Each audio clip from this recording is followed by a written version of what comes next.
Righto, well on the channel a while ago I made a video, and I think it was about 2 years ago, and it was summarising my DeGoogled Android experience. Well, between then and now I've been hopping around a lot between various different mobile operating systems and using Google and not using Google, but now I'm finally back on DeGoogled Android, and I think it's about time I make another summary of what my DeGoogled Android experience is like, right now on Linux Lounge. Indeed, today we're going to be talking about my DeGoogled Android experience. Now, since I made that video, I think 2 years ago now, using a DeGoogled Android phone has become far more of a popular thing, and I think it's become far more viable recently as well. Now, the first thing to talk about is, what do I have my DeGoogled Android setup running on?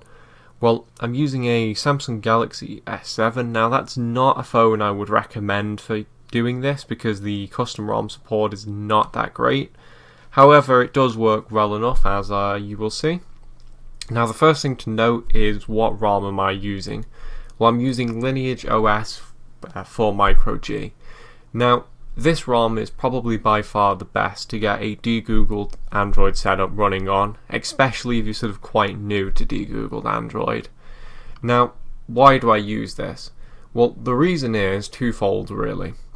You get full Play Services compatibility through something called Micro G, which is basically a open source re-implementation of the sort of Google services. So that will basically enable a lot of apps to work that require Google stuff without actually installing Google stuff. Now, a lot of people don't use this, and I don't actually think I need it, but the reason why I have it is just in case, for whatever reason I need to go off and run some proprietary app that needs Google services. Well, I can do it. But the main reason why I use this is it has F-Droid built in. Now, F-Droid is incredibly easy to install, but the reason why I have it from here as opposed to just using normal Lineage OS and installing it separately is this comes with what's called the F-Droid privileged extension, I believe. And what that does is it will kind of enable you to get automatic updates on your F-Droid apps, and you can have F-Droid install apps automatically. So for instance, whereas you would normally have to download the APK through F-Droid and then install it, the privileged extension will just kind of do all that for you, which is quite handy. Also, you get OTA updates. Now, unfortunately, my device is not actually supported by this. However, there are some sort of unofficial builds that are maintained. Now, this might be a little bit sketchy to some people, I'm sure. However, the developer of this seems active enough. Most of it's open source. The kernel source is open source. The Lineage OS stuff is open source. So I don't know, personally I trust it, but I would still probably recommend, if you want to get a DeGoogled device, get something that's officially supported. Now, my Samsung S7 is actually officially supported by a few ROMs, but I find them to not be particularly good. But that's just me. So with that said, let's go ahead and hop over onto the device and see what we've got. And here we are on device. Now, the first thing that you might notice is I've got a bit of an iPhone-esque thing going on, and that's provided through the Bliss launcher, which you can get from F-Droid. And I believe that's the default launcher of the E operating system, which I've also done a review of on this channel, which is another DeGoogled Android thing that aims to be very easy to use. So maybe I would recommend that if you're new to DeGoogled Android as well. But with that said, let's talk about what apps I've got installed.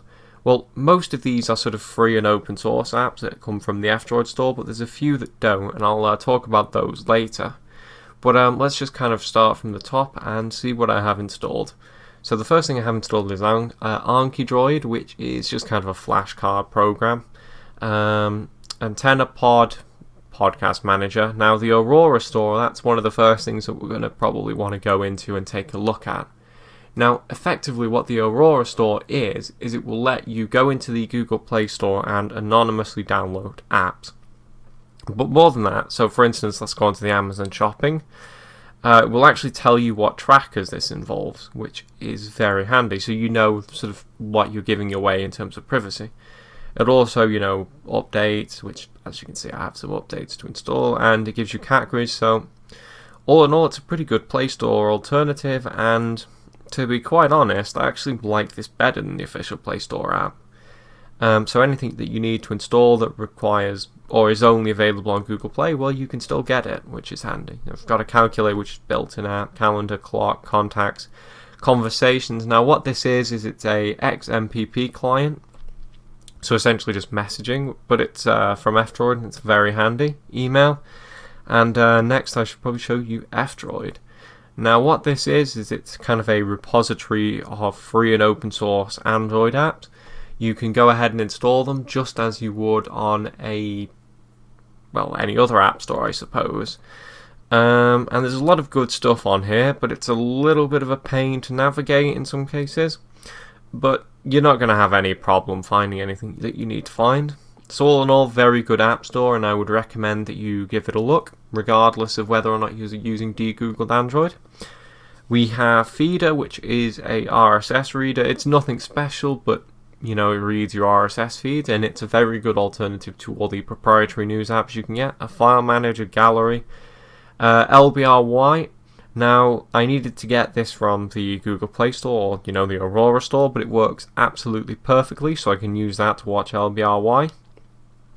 Libera Pro, which is just an ebook reader. I've not really tried to use it yet, so I don't know if it's any good or not. Libre Torrent Manager. Just a simple game of Minesweeper, which something I'd like to have. We have the built-in Lineage OS music player, which is actually very good. New Pipe, now that's quite interesting as well. I should probably quickly show you that. Now, effectively what this is it's a free and open source YouTube client for Android, and you can use it to you can use it to watch YouTube, I guess, without being kind of tracked by Google. It's a very handy app. It'll let you download stuff. It'll let you import your subscriptions from YouTube. So all in all, highly recommended. I've got a simple notes app. Always good to have. I've got the Odyssey music player, which I don't tend to use, but it's good to have. OSM which is a maps program. It's really not the best, and I think if you're moving over from Google Maps, you'll probably be giving up quite a lot of stuff. But it does work. But I'm probably going to look into maybe switching to something like Magic Earth or some other proprietary maps program. Purely because I just don't think this app is there yet, but maybe your mileage may vary. It does have some nice features that proprietary maps apps don't. I've got Microsoft Outlook, which you might wonder why I have this, with this being like a sort of free and open source de-Googled phone. Reason being, I need to access a Office 365 account, and this is generally quite a good email app. It works perfectly without the Google Play services, so no complaints. I've got a sound recorder, of course. I've got Riot X. I've got Senreta Vortaro, which is a Esperanto dictionary, which just goes to show what kind of variety of stuff you can get in the F-Droid store. I've got the settings, of course. I've got Simple Scrobbler, which will track my music to Last.fm. I know maybe that's besides the point of having a sort of privacy-respecting phone to literally just submit the music that you're listening to a proprietary cloud service, but I find it quite useful.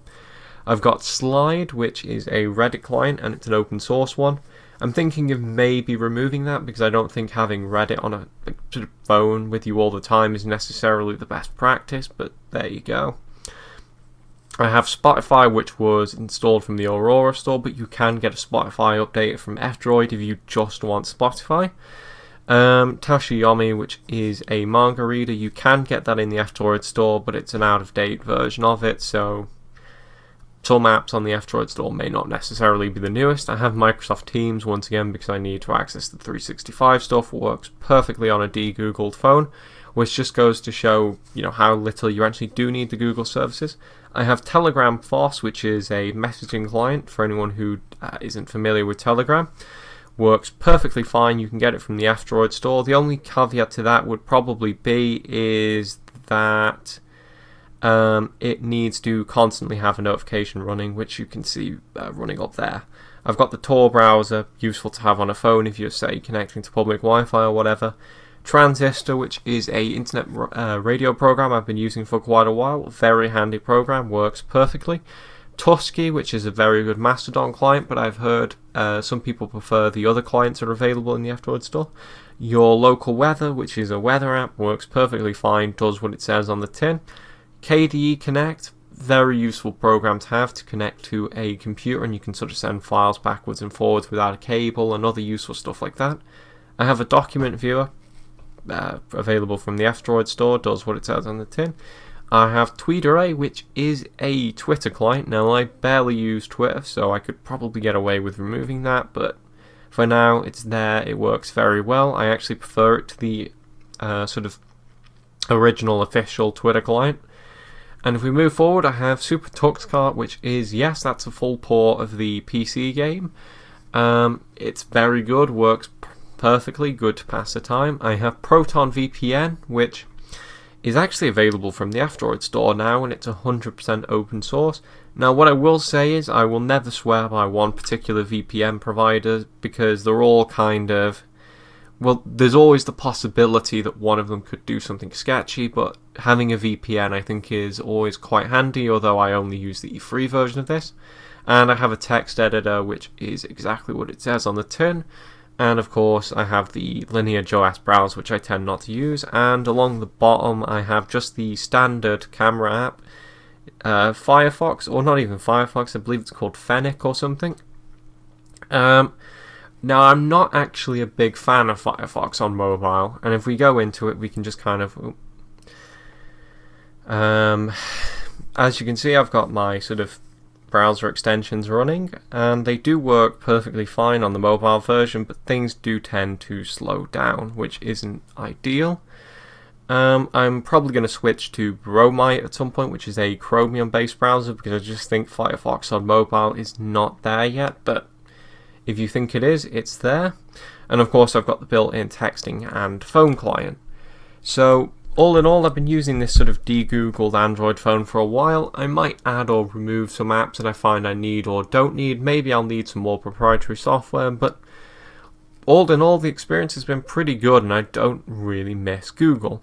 And I think even if I did need to go back to using mostly proprietary software on my phone, I think you could probably even do that without the Google services. So all in all, if you've never tried a DeGoogled phone, I would absolutely recommend that you give it a go, see what happens. If you don't like it, you can always switch back. But I think for me, this is probably the better way to use Android. You know, it generally is better. Like, not even just ethically better, it is better. The battery life is better, the phone performs better. It's just all around better. So, yeah, I think that's pretty much all I have to say for this update about my DeGoogled Android experience. Maybe if anything significant changes, I will make another video about it, but I think for now, that's about it. I thank you for watching, and I will see you in the next video. Thanks for watching.